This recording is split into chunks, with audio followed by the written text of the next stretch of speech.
Dear students, welcome to maths Guruji YouTube channel. मुझे काफ़ी students के मैसेज मिले कि सर आप कुछ लेटर के बारे में भी बताइए, लेटर के एग्जांपल्स भी बताइए। तो लेटर दो तरह के होते हैं, फॉर्मल इनफॉर्मल। दोनों लेटर के स्ट्रक्चर हम पहले ही वीडियो अपलोड कर चुके हैं।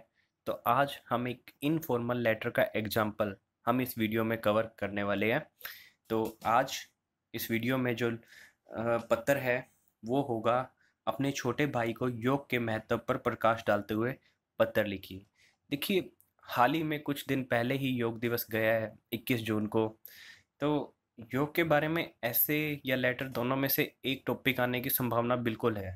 तो योग टॉपिक आप अच्छे से कवर कर लीजिए। थोड़ी सी जितनी भी जानकारी आप कलेक्ट कर सकते हैं योग के बारे में, आप ज़रूर जानकारी कलेक्ट कर लीजिए। तो आज का जो पत्र है वो योग के महत्व पर प्रकाश डालते हुए बड़ा भाई अपने छोटे भाई को ये पत्र लिख रहा है। तो हमने इनफॉर्मल लेटर क्या होता है, कैसे होता है, वो हम पहले ही वीडियो में पढ़ चुके हैं। तो जिन जिन स्टूडेंट्स ने वो वीडियो नहीं देखी है, मैंने डिस्क्रिप्शन में वो वीडियो, उस वीडियो का लिंक आपको दिया हुआ है, तो वो ज़रूर देख लेना। तो उस वीडियो में हमने यही डिस्कस किया हुआ है कि कोई भी अगर हम भाई को या फिर सिंपल भाषा में कई रिलेटिव्स को पत्र लिखते हैं तो वो इनफॉर्मल लेटर में आता है। तो छोटे भाई को अगर आप पत्र लिख रहे हो, इनफॉर्मल लेटर। और इनफॉर्मल लेटर का जो स्ट्रक्चर होता है वो होता है एड्रेस के बाद एक लाइन आपने गैप देना है, फिर डेट, डेट के बाद फिर गैप, फिर सैल्यूटेशन। एड्रेस, डेट, सैल्यूटेशन, ये स्ट्रक्चर सारी, ये जो भी स्ट्रक्चर होता है वो हम उस वीडियो में पढ़ चुके हैं, जिसका लिंक मैंने आपको डिस्क्रिप्शन में दिया हुआ है। तो स्ट्रक्चर अगर आपका ठीक होगा तो आपके हाफ मार्क्स तो वहीं पर मिल जाएंगे। एड्रेस, डेट, सैल्यूटेशन के बाद अगर आप छोटे भाई को पत्र लिख रहे हैं तो आप स्टार्टिंग इस तरह से कर सकते हैं, शुभ आशीर्वाद। मतलब छोटे भाई को आप आशीर्वाद, शुभ आशीर्वाद। तो नेक्स्ट हम क्या लिख रहे हैं इसमें, नेक्स्ट पैराग्राफ में हम आते हैं शुभ आशीर्वाद के बाद कि इस तरह से हम लेटर की स्टार्टिंग कर सकते हैं कि कल पूज्य माता जी का पत्र मिला। उसमें उन्होंने लिखा है कि आजकल तुम्हारा स्वास्थ्य ठीक नहीं रहता। देखिए, योग के महत्व के बारे में भी हम बताएंगे नेक्स्ट पैराग्राफ में, लेकिन स्टार्टिंग करनी है तो स्टार्टिंग हमने इस तरह से की कि कल माता जी का पत्र मिला।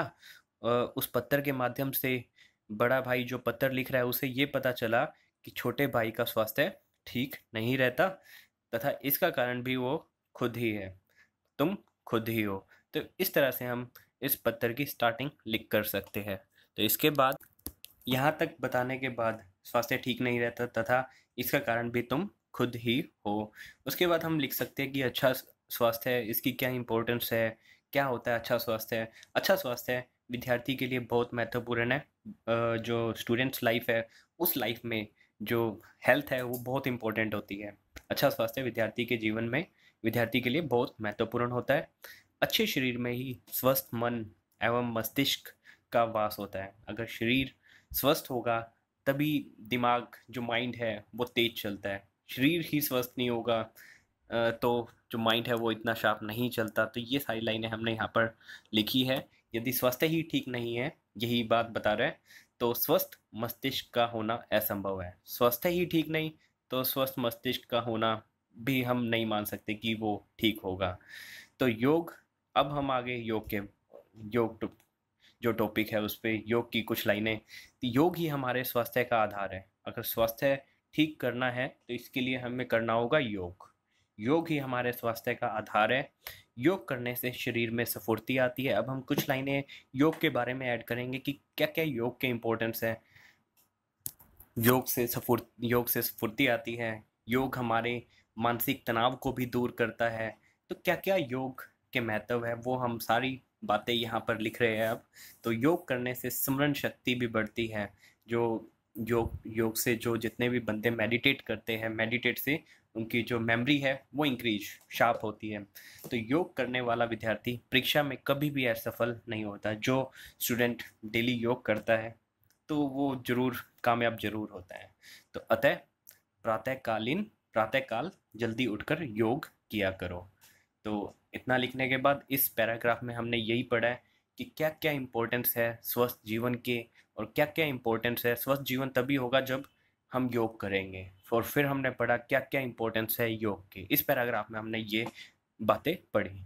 नेक्स्ट मुझे आशा है लास्ट में सम अप किया जाए तो मुझे आशा है कि तुम इन सब बातों का पालन करोगे जितनी भी बातें बताई है, तथा नित्य प्रातः योग का अभ्यास किया करोगे। तो ये लेटर था बड़े भाई का छोटे भाई को योग के महत्व के ऊपर।